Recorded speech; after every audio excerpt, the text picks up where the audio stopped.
This is a video of how to play doubles. There's a lot of information here, so you may want to go over the video a few times and pause and rewind in some areas to understand the concepts. Doubles is about attack and defense, and by the end you should understand the difference between the two. I'll cover positioning as it relates to you and your partner and the opponents. I'll cover transition, which is how and when to change your position when going from attack to defense and back again. And finally, I'll cover attack strategy and defense strategy. Let's start by looking at the boundaries during serve and during the rally.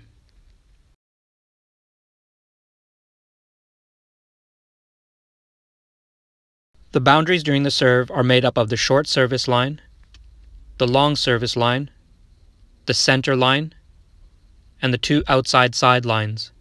As long as the serve lands in the appropriate box, you're good. If it lands outside of this box, the serve is out. During the rally, use the entire court, which is made up of the two outside side lines and the two back lines. Now let's look at positioning markers, which are used to orient yourselves as a doubles team when in attack and defense. So there's the front tee, and there's the back tee. Both tees are made up of one of the service lines and the center line. The center of the court is somewhere over here. Alright, let's take a look at positioning during the serve and receive. The serve will be coming from the lower court. At love all, the server stands on the right side of the court near the front tee, and the partner stands behind, straddling the center line and in front of the back tee. The receiver also stands near the front tee, diagonal to the server, and the partner also stands behind, straddling the center line and in front of their back tee. Both teams are standing in what's called the center box, and both teams are standing in a front and back position. Badminton is a battle, hence the traditional name battledore. The main principle in badminton is attack first and always. I've allocated the bow and arrow to symbolize attack, which is a front-back formation. During the serve, notice that both teams are in attack formation. The serving team has a slight advantage for that moment, symbolized by a slightly larger bow and arrow. Now let's look at positioning during the rally. The server plays a tight short serve close to the top of the net and inside the tee. Unless they're quick and able to attack the serve, most receivers typically lift the serve, putting their team into defense, symbolized here by a shield. The serving team prepares to attack and the receiving team prepares to defend. Watch how this repositioning happens, starting with the attacking team. The yellow player moves behind the shuttle to hit down, and the blue partner moves behind the front tee to control the net. They assume an attacking front-back position. The defending team does the opposite. Both defenders stand side by side in the middle of their own half of the court to make a shield against the attack, protecting their own half of the court. The attacking blue player covers everything in the forecourt, and the attacking yellow player covers everything in the backcourt. In order to power up the defense, the defending team must triangulate on the yellow attacker hitting the shuttle. The distance between each defender and the yellow attacker must be equal. In other words, the triangle is an isosceles. With the smasher being down the center of the court, both defenders are side by side and in the middle of their own half. Say the receiver lifts to the back corner, which is more common. The yellow attacking player moves behind the shuttle, and the blue partner moves slightly to the same side, making sure they're holding the tee and covering the net in front of them. I'll explain why in a moment. The orange defending player must line up directly with the yellow attacker, and their blue partner must also move sideways and slightly forward to ensure equal distance to the smasher. The two defenders move sideways with the yellow attacker and triangulate equally because they are preparing to defend against a straight smash, which maintains more power. By doing this, the defenders build the strength of their shield and increase their odds against the attack. The orange defender covers the zone directly in front of them, and both players can cover shuttles in the yellow zone, and the blue defending player covers the rest. The blue attacker moved to this location because a hard, accurate straight smash from their partner would likely force a straight return, which they can then intercept. A weak smash, however, could be redirected cross-court, so smash power and accuracy are very important in doubles. When the orange defender is not in line with the yellow attacker and both defenders fail to triangulate properly, their defense capabilities weakens because the yellow attacker can smash straight into the tram lines, making redirecting the shuttle cross-court into empty space more difficult. Secondly, it allows the yellow attacker to split the defenders by playing a drop shot between them, causing confusion. The orange defender now has two shots to worry about, and the blue defender doesn't know if the drop shot down the center is theirs. The yellow attacker has an additional shot they can play when the defense is out of position. That is the clear down the middle. This also splits the defense. Just a note that this scenario never happens at the professional level because defending teams always triangulate properly, but it is extremely common at the intermediate and recreation levels. So the defense triangulation principle holds true no matter where the shuttle goes in the back of the court. Let's move on to transition, which we saw a brief example of at the beginning during the serve and receive.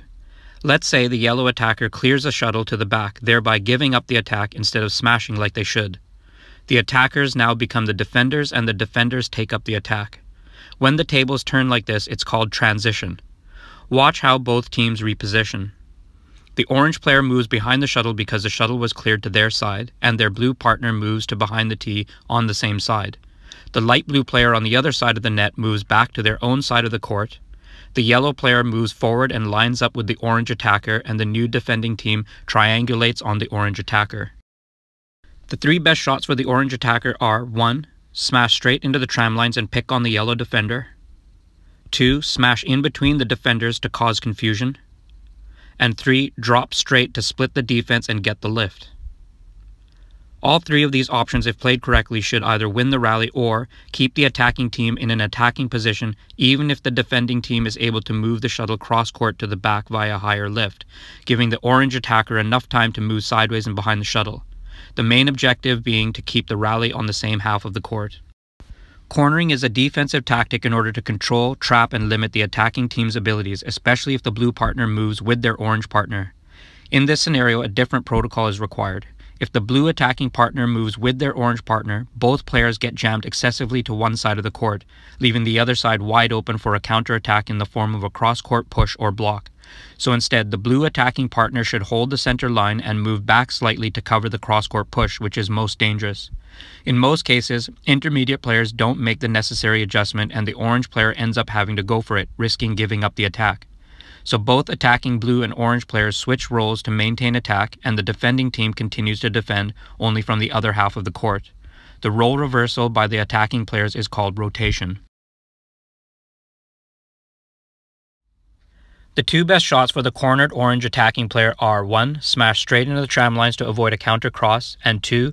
A tight straight drop towards the yellow defender because their priority is to defend the tram line smash. Both shots pick on the yellow player because they reach the net faster and will make it more difficult for the defenders to move the shuttle cross-court. Let's recap positioning during the serve. Both teams are positioned front-back.